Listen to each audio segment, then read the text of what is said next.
जिज्ञासा है, गुरु की तरह ही वास्तविक दिशा है, दीदी कैसे है? गुरु की दया की वास्तविक दीक्षा है कैसे? आपके गुरु शिव है, शरीर में तो दिख नहीं रहे, आप और हम उनको क्या दे सकते हैं? कहा जाता है, शास्त्र कहते हैं ज्ञान कैसे नहीं लिया जाता है, गुरु से ज्ञान कैसे नहीं लिया जाता है, तो हम आप उनको क्या दे सकते हैं? हम आप उनको प्रेम दे सकते हैं, उन्होंने जो कहा है वो कर सकते हैं, उन्होंने साहब को कहा है जो करते हो तो दूसरों को करने को कहो, तो हम आप यही कर सकते हैं ना, और यही वास्तविक दीक्षा है। वो जो कहते हैं कि मतलब किसी चीज को शुरू करना, किसी चीज को समझाना, वो हमको और आपको जीवन से ही सिखलाते हैं। शरीर में कहे नहीं कि जाए कि आपका एडमिशन लेने के स्कूल में, वो सारा देश के लिए आसान हो जाती है कि 3 सूत्र दिया है हमको और आपको, ये 3 सूत्रों को करते हुए हम आप भगवान शिव की शिष्टता में आगे बढ़ सकते हैं।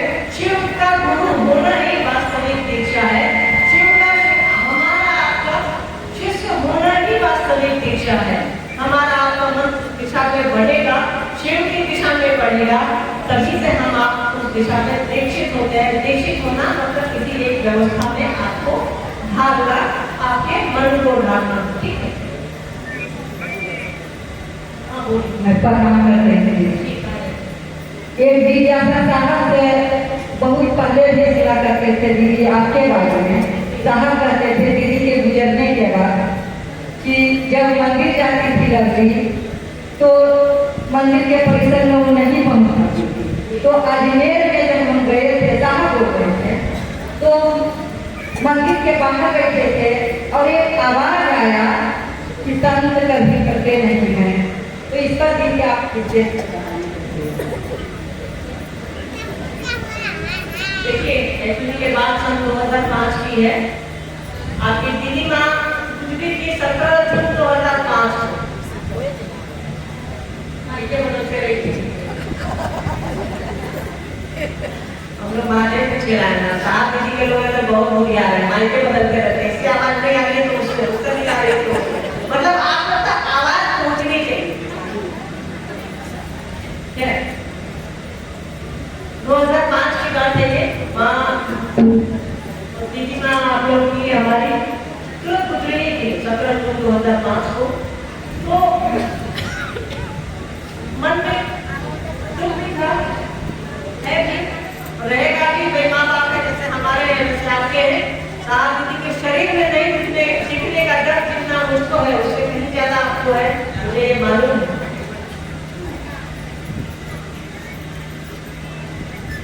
तो 2005 में हम लोग, मतलब मेरी शादी भी उसी साल हुई थी, अप्रैल में, 28 अप्रैल को।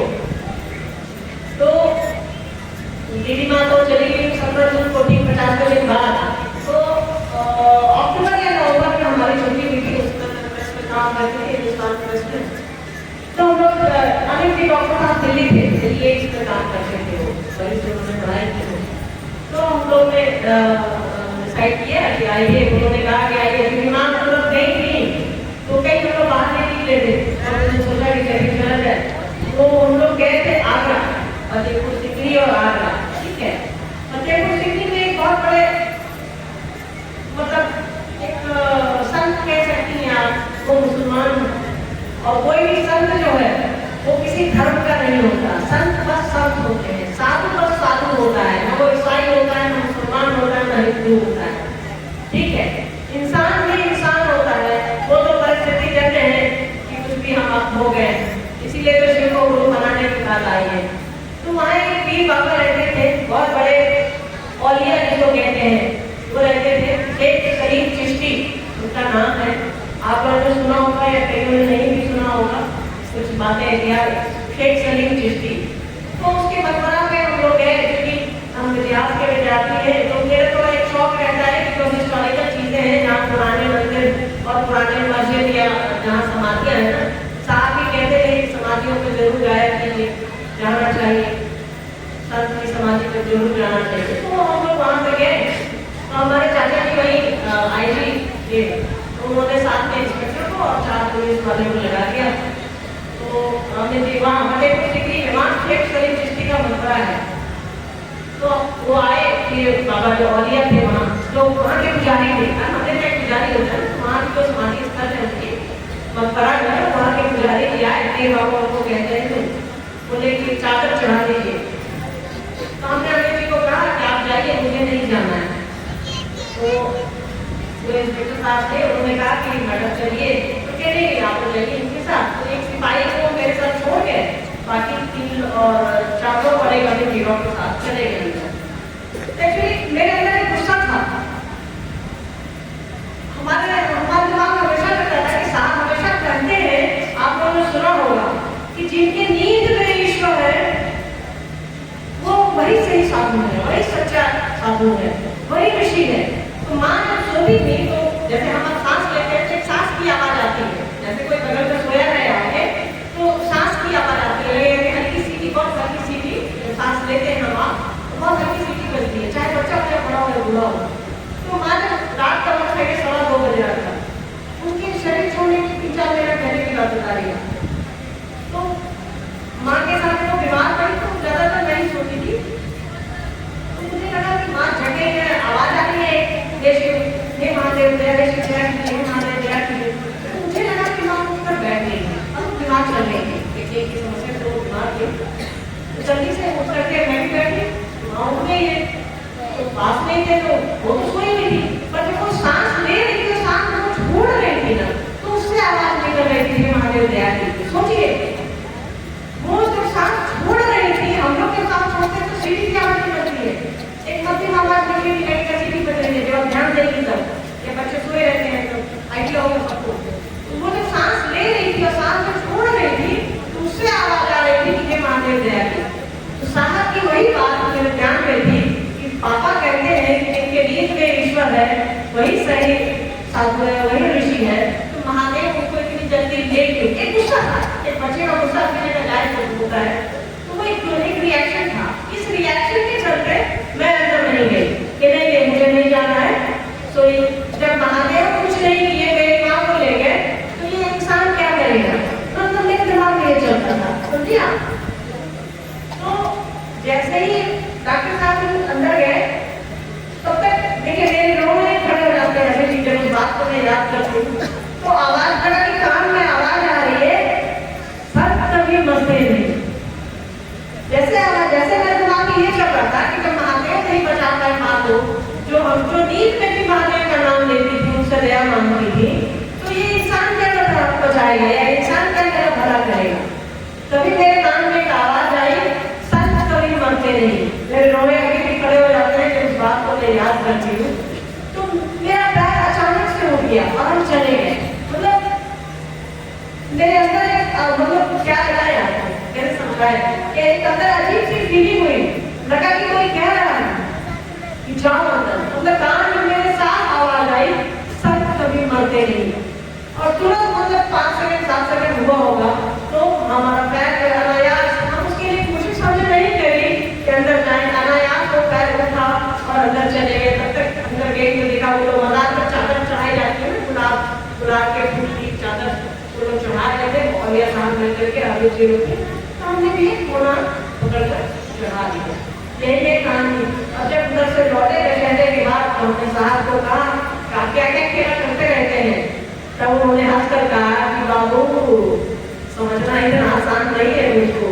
तो सही बात है, जैसे महादेव को समझना इतना आसान नहीं है, वैसे साहब को भी समझना इतना आसान नहीं है। उनको समझा जा सकता है, उसका एक ही उपाय है, शिव से प्रेम करके साहब आपके हो जाएंगे।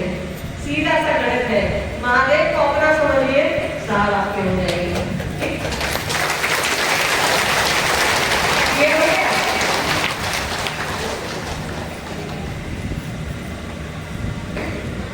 जी जैसा है पहले जो बेटा है उसको पढ़ लो। लीला मंदिर में जो दीदी आपने बहुत ही अद्भुत बताया,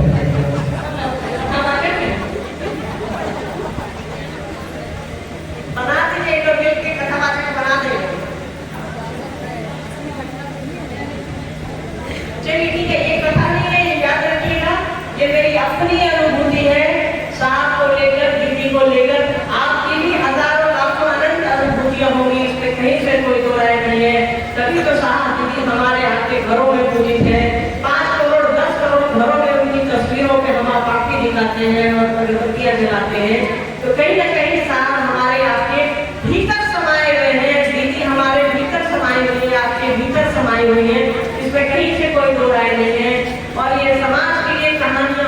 सकती है, कथा हो सकती है, पर जिसने फील किया मैं हूँ कि आप हैं, उसके लिए अनुभूति है, कहानी नहीं हो सकती है। देखिए ये एक और घटना है। हम लोग पापा के साथ साहब के साथ लिंगराज मंदिर गए थे। पहले बाहर रहते थे हम लोग, जब इंडिया आए तो पापा ने कहा कि चलिए घुमा लाते हैं आपको। तो हमने कहा कि चला जाए। ये ध्यान में रखिएगा, हम आपको मंदिर जाने के लिए नहीं कह रहे हैं, कहीं जाने के लिए आपकी सोच है। क्योंकि हम और साहब दोनों ही इतिहास के विद्यार्थी हैं और हम दोनों को ही ऐतिहासिक चीजों को देखने में अच्छा लगता था। तो बहुत पुराना मंदिर है वो लिंगराज मंदिर, ठीक है, भुवनेश्वर में है वो।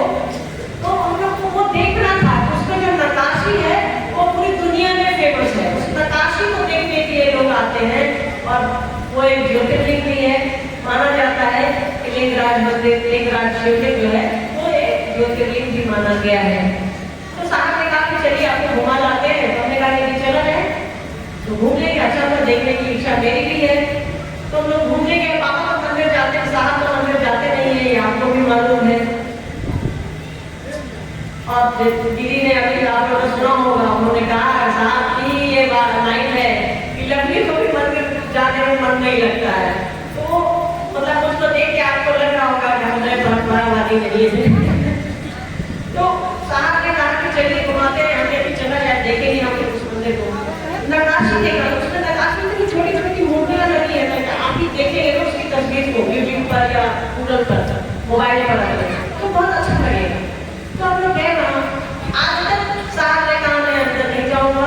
तो हम लोग अंदर गए। मैं भाभी वो निहारिका बेटी मेरी छोटी थी, उस समय 8 महीने की होगी। हम लोग तो लोग सिंगापुर से उनको लेकर नहीं आए थे।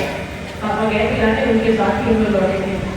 तो साहब बाहर ही उठ गए, भैया अनु भैया बाहर आ गए, बटल से बाहर थे और एक लोग भाई लोग तो हम उनके साथ गए थे। रणवीर जी बिल्कुल सब लोग बाहर ही रह गए। तो हम लोग अंदर चले गए। भाभी ने कहा कि अंदर जब आप जाएंगे बहुत बड़ा कैंपस है उसका। भाभी ने कहा कि अंदर चलो ना, मूर्ति देख रहे शिवलिंग देख रहे। तो कह नहीं भाभी आप जाइए, हम यहीं बैठते हैं। तो मंदिर के बाहर एक टूटा फूटा चबूतरा टाइप का था। जैसे पुराना मंदिर है वो, 1300 साल 1400 साल पुराना मंदिर है। तो वहाँ टूटा फूटा ईंटा नहीं होता, टीला टाइप का, तो वैसा वहाँ उसके ठीक सामने बैठ गए हम। और ठीक मेरे सामने मंदिर, ठीक मेरे सामने ऐसे मंदिर था। तो बहुत ऊंचा मंदिर है। कहा जाता है कि 164 मीटर या फिर ऐसे ही है। उतना बड़ा मंदिर का कैसे रहता है ना, उतना बड़ा किसी मंदिर का नहीं है हिंदुस्तान का, अभी तक तो नहीं है। तो उस मंदिर को देख करके ऐसे ही ऊपर देख रही थी और उसी का मन में चला कि यही लिंगराज टेम्पल है। मतलब मंदिर को अंग्रेजी में टेम्पल कहते हैं। तो एक दिमाग आया, मन में चल रहा था। अभी लोग तो अंदर चले गए, तो मन में चल रहा था कि यही लिंगराज टेम्पल है। ऐसे गर्दन ऊपर करके, बहुत ऊंचा है, तो ऊपर के वो नहीं दिखेगा। और मैं बहुत नजदीक थी उसके, ऐसे जब देखी ना तो मंदिर ऐसे रहता है, उसकी सामने वाली दीवार पर जैसे तिरछे रहते हैं। तो साहब का चेहरा अचानक से उभरा और वो कह रहे हैं मैं ही तो हूँ यहाँ। जैसे हमने सोचा यही है लिंगराज टेम्पल, जिसको देखने इतने लोग आते हैं।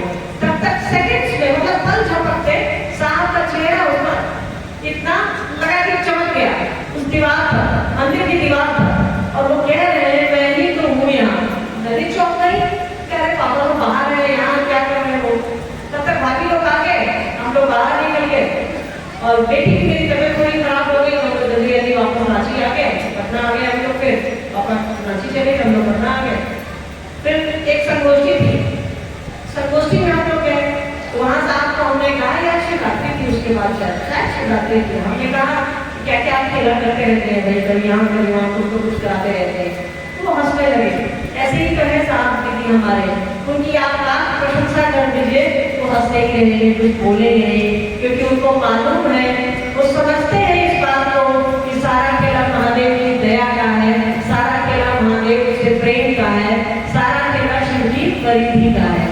तो साहब दीदी ऐसे हैं, हमको और आपको ये कोशिश करनी चाहिए हम आप कम से कम साहब दीदी की परिधि में रहें, साहब नरेंद्र जी की परिधि में रहें, ताकि हमारा और आपका मन शिव की ओर चले, उस शिव की ओर जिन्होंने हमको और आपको सब कुछ दिया है। ये सांस भी उसी की दी हुई है जिस पर हमारा और आपका खुदा नहीं है। जिंदा है तब न है, जब रुक जाएंगे तो सबसे पहले आप ही लोग छोड़ के भाग जाएंगे, भागो भागो भागो भागो।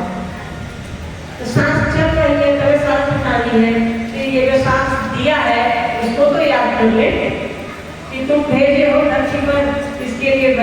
आओ चले शिवकियो, साथ दीदी की उंगली पकड़े पकड़े शिवकियो चले ना तब होगी। जिज्ञासा है, शिव गुरु भोग और मोक्ष के अभिन्न रूप से दाता है, देवी कैसे? अभी तुरंत तो हमने कहा ये सांस भी उसी की दी हुई है। मोक्ष और भोग, भोग आपको कहाँ मिलेगा? धरती पर ही मिलेगा। तो मिल ही रहा है, कहोगे हम आपको चाहते हैं, कर रहे हैं, नहीं कर रहे, करते ही है। जिसके पास जितना है उतने ही में करता है। और मोक्ष शिव के जैसे तो कभी भी मोक्ष के लिए सोचते ही नहीं है। साहब ने लिखा है कि सदगुरु की दया से ही, सदगुरु की कृपा से ही मोक्ष मिल जाता है। हमारे यहाँ के गुरु तो जगत गुरु है, उसके लिए सोचने की जरूरत नहीं है। बस अपने मन को ऐसा बनाइए, ये सरकार आप मेरे हैं, मैं आपका हूँ, मुझे से पर दया कर दीजिए, सब कुछ यही मिल जाएगा। और साहब कहते हैं कि रसगुल्ला बनना चाहते हैं कि रसगुल्ला खाना चाहते हैं? तो हम आप रसगुल्ला बन के क्या करेंगे? तो बनेगा तो कोई और नहीं खाएगा। तो रसगुल्ला खाना चाहते हैं तब तो स्वाद मिलेगा। तो हम आप शिव के जैसे होना चाहते हैं, साहब दीदी के लोग होना चाहते हैं, यही तो मोक्ष है। मन का मुक्त होना ही तो मोक्ष है। शिव के जैसे का मन उसी समय मुक्त हो जाता है जब उसका मन शिव की ओर चल देता है या सोचता नहीं है कि हमको शिव की ओर जाना है। कुछ गुरु भाई कहते हैं कि साहब, कुछ गुरु भाई कहते हैं कि साहब हम शरीर में नहीं रहे, सारी शक्तियाँ सारा ताकत हमको देखे गए हैं, अब हम ही लोगों को महापुरुष से जोड़ेंगे, अन्यथा कोई विकल्प नहीं है, अब हमारे पास ही आना होगा। दीदी कहाँ तक सत्य है? सबसे बड़ी बात साहब है, साहब कहीं नहीं गए, साहब हमारे आपके साथ हैं, हमारी आपकी सोच में है, हमारे आपके सुख दुख दर्द में है, तभी तो हम आके हम बैठे हैं। और ये याद रखिएगा, साहब दीदी ने जो हमको दिया है वो आपको दिया है। कहीं कोई भेदभाव साहब दीदी ने नहीं किया है। उनकी विरासत जितनी हमारे पास है उससे ज्यादा तो आपके पास है। क्यों आप परेशान हो रहे हैं? आप बस साहब दीदी को अपने मन में बैठाइए। जितना ज्ञान आपके पास है, जितना प्रेम आपके पास है, उतना ही सबके पास है। साहब दीदी के बने रहिए, आप शिव के बने रहिएगा। जहाँ तक ताकत और शक्तियों की बात है वो तो आपके भाव पर निर्भर करता है। आप सूरज को क्या समझते हैं और मोमबत्ती को क्या समझते हैं? आप सूरज को मोमबत्ती समझिएगा तो वो आपकी भूल है। आप मोमबत्ती को सूरज समझ लीजिएगा तो वो भी आपकी भूल है। दोनों में बराबर की ऊर्जा है, हम हो या आप हो या कोई हो, सभी बराबर के अधिकारी हैं। साहब ने कभी हमसे और आपसे बेईमानी नहीं की है। साहब ने हर शिव शिष्य को उतना दिया है जितना साहब के पास है, उन्होंने कोई बेईमानी नहीं की है। ये जानना, आपके पास कितनी ऊर्जा है, मेरे पास कितनी ऊर्जा है, ये कभी मत समझिएगा कि लक्ष्मी की ऊर्जा आपसे ज्यादा है। ये याद रखिएगा कि आपकी ऊर्जा हम सभी से कहीं ज्यादा है। आप अपने आप में साहब दीदी हैं, आपको सब कुछ आपके पास है, आपको कुछ भी सोचने समझने की जरूरत नहीं है। आप साहब की ओर से चलिए। आप खुद आपके दिल में साहब है, आपके दिल में दीदी है, आपके दिल में महादेव है, तो हम सभी साहब दीदी के अंश है ना। और गंगा गंगा है, एक बूंद डालिए, एक ट्रैक्टर का टैंकर लाके डालिए, गंगा गंगा है। ठीक है, साहब दीदी वही गंगा है हमारे आपके लिए, ये ध्यान रखिए। जिज्ञासा है, गुरु महाकालिका जी मंडोर से लिखे, जो आधुनिक धर्म है वो आध्यात्मिक नहीं हो सकता, शिव का शिष्य तो कदापि नहीं हो सकता। अनिता जी मंडोर। साहब की पंक्तियां हैं, हम आपसे किसी का एहसान ही नहीं मानेंगे कि इंसान किस चीज का, तब तो जानवर नहीं हो जाएंगे। जानवर भी एहसान मानता है। आप कुत्ते को, बिल्ली को अगर आप एक रोटी दे दीजिए तो वो भी आपके साथ हो लेता है। हम आपको इंसान हैं और अध्यात्म तो कृतज्ञता पे ही चलता है। वहाँ तो आपको एहसान मानना ही मानना होगा। वहाँ अगर आप एहसान नहीं मानते हैं तो हमारी आपकी रफ्तार, हमारी आपकी चाल वहीं रुक जाए। जाएगी। इसलिए एहसान मानिए साहब का, दीदी का, कि वो हमको और आपको बताए हैं कि शिव गुरु है। आपके भी गुरु हो सकते हैं, मेरे भी गुरु हो सकते हैं। इसलिए साहब दीदी का एहसान मानिए। इसमें कई अध्यात्म एक ऐसी चीज है जहाँ कृतज्ञता का कोई काम नहीं है। अगर आप कृतज्ञ हैं, अगर आप एहसान फरामोश हैं, तब आप अध्यात्म में चल ही नहीं सकते, लौकिक जीवन में नहीं चल सकते। ये तो अध्यात्म है। यहाँ भी अगर आपको कोई पानी पिलाता है तो हम आप उसको अंदर से दिल से धन्यवाद देते हैं, और नहीं देते हैं तो जो जुलूस देता है तो कहता है कि कैसा आदमी है, आपको कोई पानी पिलाया, कभी उसको आशीर्वाद नहीं दिए, कभी उसको बोले भी नहीं, बोलियों से गरीब हो गए। साहब कहते हैं कि बोली से भी आदमी गरीब हो गया है, बोली से तो अमीर होइए, और धीरे धीरे यही आपकी आदत बन जाएगी, यही आपका स्वभाव हो जाएगा। तो अध्यात्म में समझिए, अपने आप को छोटा समझिए कि सबसे छोटे हम हैं, सभी मुझसे श्रेष्ठ हैं, और एहसान मानिए उस शिव का, उस परमात्मा का जो हमारी और आपके जैसे लोगों का गुरु हो गया है। ये कृतज्ञता है, उसने सब कुछ दिया है, हमको और आपको झुकना चाहिए। साहब दीदी के सामने मन हमारा आपका झुकना चाहिए। उन्होंने ला करके शिव को हमारी आपकी झोली में दे दिया है, हमारे आपके घरों में दे दिया है, दिलों में बसा दिया है। इसीलिए अध्यात्म में कृतज्ञता का, ऐसा फरामोशी का कोई भी अंश नहीं होना चाहिए। इससे आपका जो उत्कर्ष है, आपकी जो गति है, आपका जो स्पीड है, वो रुक जाएगा। शिव शिष्टा का वास्तविक मुख्यालय कहाँ है? दीदी बताने हैं। शिव शिष्टा का वास्तविक मुख्यालय कहाँ है? शिव शिष्टा का वास्तविक हो या काल्पनिक हो, साहब और दीदी है, और कहीं नहीं चाहिए।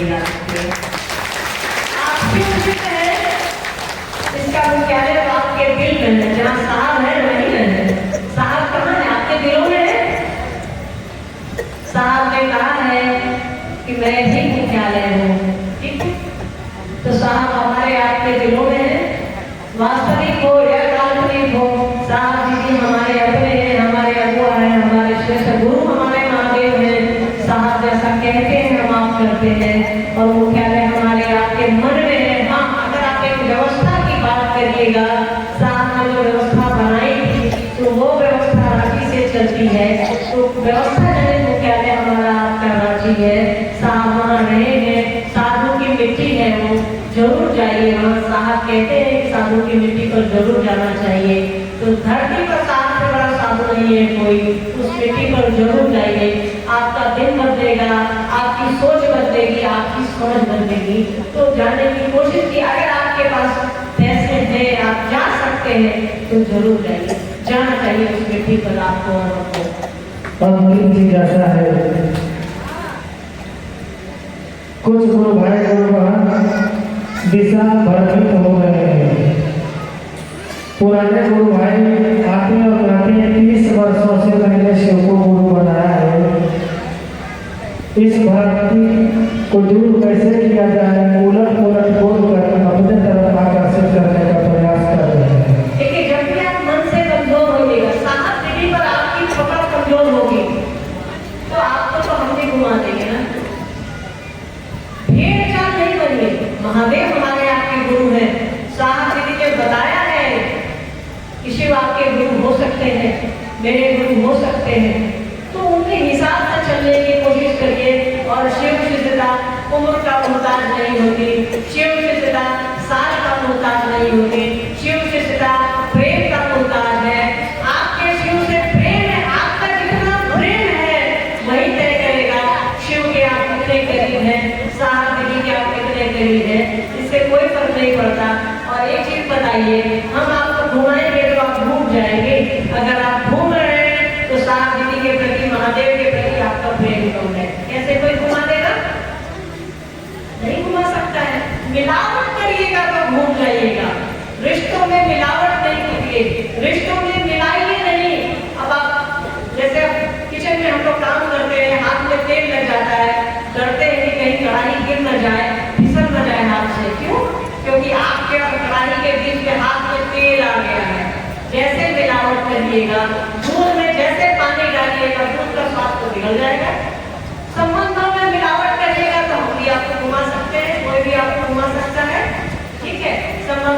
मिलावट नहीं करिए। हम कई बार लोगों को समझाते हैं कि मन में एक त्रिभुज बनाइए, ऊपर महादेव को बैठाइए, नीचे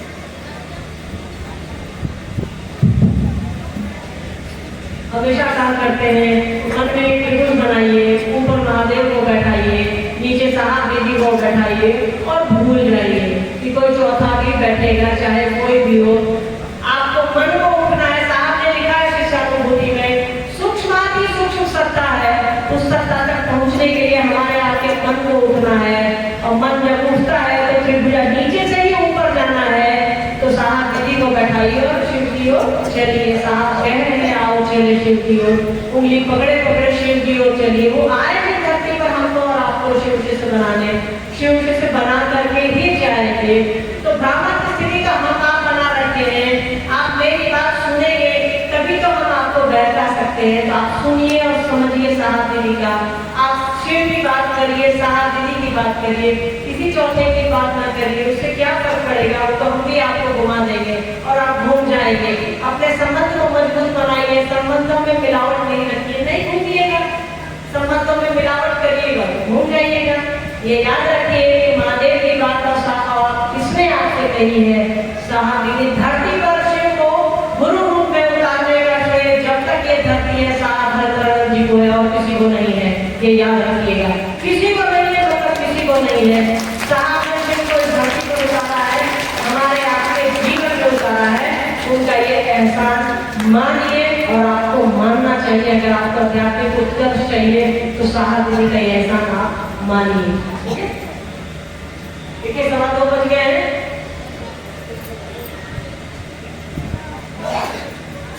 हम लोग घर जाएंगे, ठीक, ध्यान से करिएगा। ठीक, साहब दीदी जैसा कहते हैं वैसा करने की कोशिश करिए। कृपया आगे से लोग बैठे रहें, कृपया बैठे रहें, बैठिए, आगे से लोग बैठे रहेंगे। ध्यान से उठिए, आप सभी हो गया। गेट को बढ़िया से